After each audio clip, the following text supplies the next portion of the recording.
사과 2. 설득 전략 분석하며 듣기 시작하겠습니다. 책은 248쪽인데요. 설득 전략이라고 하는 것은요. 설득할 때 어떻게 하느냐? 말하는 사람이 듣는 사람에게 듣는 사람의 신념, 태도, 행동을 변화시키려는 목적으로 말을 할 수 있는 전략입니다. 이런 설득 전략은 세 가지가 있는데요. 첫 번째는 이성적 설득 전략입니다. 논리적이고 이성적인 방법으로 말하는 이의 주장을 뒷받침하는 방법인데요. 연역이나 기납 등의 논증 방법이나 통계 자료, 자신의 경험, 다른 사람들의 말 등을 활용하여서 설득을 할 수 있는 것입니다. 이 연설문에서는요. 야구 경기 사례, 만다고 이야기, 그다음에 마라톤 달릴 때, 그리고 아름다운 음악도 강약이 있어야 된다라고 해서 주장은 인생에서 힘을 줄 때 힘 주고 뺄 때 빼야 한다라고 하면서 어떻게 했습니까? 귀납이다라고 하는 걸 알 수 있죠. 다양한 간접적이나 직접적인 경험에서 자신의 주장을 이끌어내니까 결론이 뒤에 나오는 거. 그렇게 들어갑니다. 귀납 기억하십니까? 개별적인 것에서 일반적인 주장으로 들어간다라고 하는 거, 주장이 뒤에 들어가는 것이죠. 그렇게 봐주시면 되겠고요. 두 번째 설득 전략은 감성적 설득 전략입니다. 듣는 사람들의 감정에 호소하면서 듣는 이의 마음을 움직이는 전략인데요. 유머, 공포심, 욕망, 동정심 같은 감정을 불러일으켜서 설득력을 높일 수 있는 방법입니다. 이 글에서는 무엇이 있느냐? 공통의 관심사가 있음, 야구 같은 거요. 사투리, 만났고 이야기해서 재미와 웃음을 주시오. 그 다음에 자신의 어려움, 나는 너무 지금 이거 준비하는 거 어려웠어요. 라고 해서 동정심 불러일으키고, 누구나 한 번쯤 겪어보았었던 일, 카메라 같은 거 얘기해서 공감대를 형성하지요. 그래서 듣는 이의 감정에 호소하여서 아, 내 말이 맞잖아. 라고 이야기하고 있습니다. 세 번째 설득 전략의 유형은 인성적 설득인데요. 사람 됨됨이를 파악해서 믿을 수 있게 하는 것이죠. 전문성, 도덕성, 사회성 등을 들어서 설득력을 높입니다. 이 글에서는요. 나는 카피라이터 출신이라서요. 라고 해서 직업적인 전문성을 내세워 이야기하고 건강한 인생관을 솔직하게 말하죠. 이게 너무 필요 없는데도 많이 사는 것이 아닌가? 그렇게 할 때는 만다꼬라고 생각해봐라 라고 얘기했죠. 그리고 침착한 태도로 말하고 있어서 듣는 사람이 이 연설하는 사람을 믿을 수 있게 신뢰할 수 있게 만듭니다. 본문 들어가 보겠습니다. 234쪽입니다. 제목입니다. 힘들 때 힘을 빼면 힘이 생긴다 라고 이야기하고 있죠. 볼까요? 이 글은 강연이고요. 교훈적, 논리적, 설득적, 대중적입니다. 대중들 앞에서 이야기한다 이 말이고요. 제재, 힘을 빼는 태도에 대해서 이야기합니다. 주제, 인생에서 힘을 뺄 때는 빼고 줄 때는 주는 것이 중요하다라고 얘기하죠. 어떤 특징이 있느냐? 사투리, 만다고를 사용하여서 주제를 효과적으로 말하는 이의 여러 가지 경험을 활용하여서 설득력으로 듣는 이와 소통을 자주 하여서 잘 거리감을 좁히고요. 유머를 사용하여서 듣는 이에게 즐거움을 주면서 이야기를 하고 있습니다. 그러면은 본문 쭉 다 읽어보시고요. 238쪽 한번 들어가 볼까요? 자, 238쪽.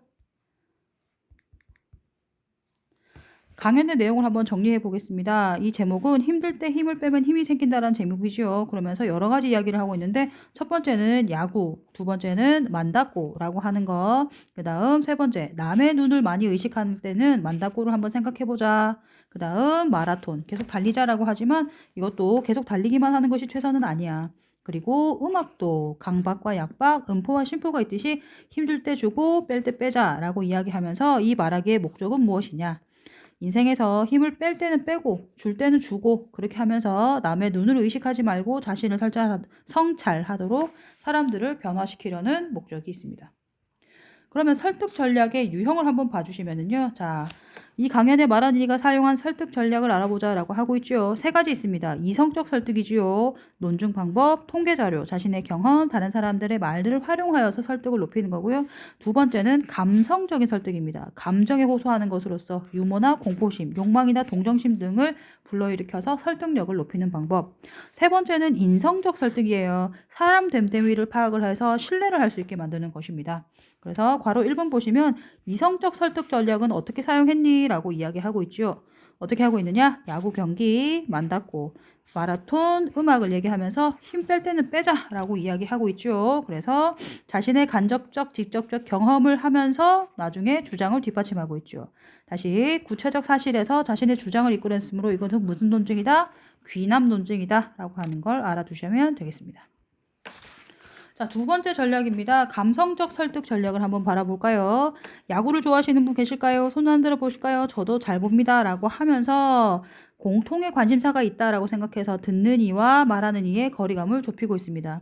두 번째, 만났고 그래 쎄 빠지게 했었노? 라고 해서 뭐하러 금연들을 샀어? 라고 하는 사투리를 이야기하고 있죠. 이것은 뭐다? 사투리를 실감나게 구성해서 재미와 웃음을 주고 있습니다. 이를테면 제가 강연 프로그램에 충실하게 됐다고 생각하니까 걱정하는 것이 많이 생겼어요. 라고 해서 실수하면 어떡하지 하는 생각이 들었어요. 라고 하면서 자신의 어려움을 솔직하게 고백해서 아이고 안 됐다. 라고 하는 듣는 이의 동정심을 불러일으킵니다. 카메라 이야기를 네 번째 하고 있죠. 카메라는 평소 사람들도 잘 웃다가 카메라만 있으면 정색을 하게 돼요. 이러면서 긴장해서 그렇지요. 라고 이야기를 하고 있죠. 그것은 무엇을 얘기하느냐? 누구나 한 번쯤 카메라 앞에서 있었던 일을 이야기하면서 공감대를 형성하고 있습니다. 자, 세 번째 설득 전략인 인성적 설득이 이루어진 부분입니다. 저는 카피라이터 출신이에요. 라고 하면서 이야기를 하고 있지요. 그래서 그럴 때는 여러분께 만났고 자꾸 뭐 사고 싶을 때 이렇게 해봐. 라고 이야기하고 있어요.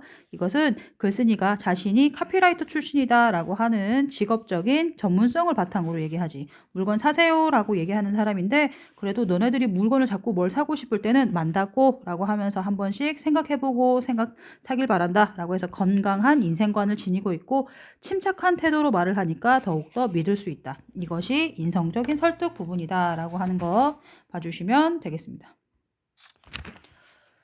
그러면 설득적인 전략을 봐보고 그것을 비판적으로 분석하면서요. 부족하거나 고칠 만한 부분이 있나요? 라고 할 때 책에서는 우선 우리나라 사람들이 남의 눈을 많이 의식한다는데 이게 맞아? 타당한가? 라고 생각하는 거.